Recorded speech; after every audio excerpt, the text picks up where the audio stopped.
আসসালামু আলাইকুম। 10 মিনিট স্কুলের পক্ষ থেকে সকলকে স্বাগতম। আশা করি সকলে ভালো আছেন। আলহামদুলিল্লাহ আমিও ভালো আছি। আজ আমি বিভিন্ন চাকরির পরীক্ষায় গণিত বিষয়ে ছোট ছোট কিছু মুনাফার অঙ্ক আসে, এটাই আমি একটা আলোচনা করব।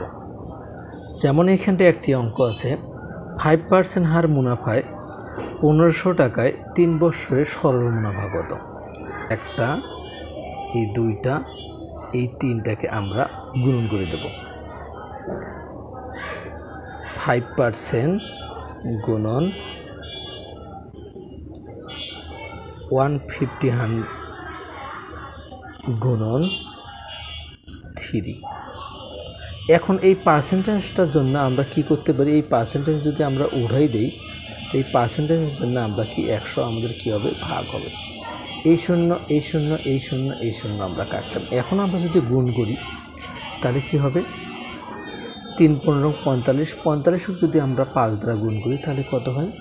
5 5 25, 4 5 20 আর 2 কত? 22। তাহলে এটা আমাদের কি ক নম্বরের সাথে মিলে গেছে, 225 টাকা। এটা আমাদের কি উত্তর।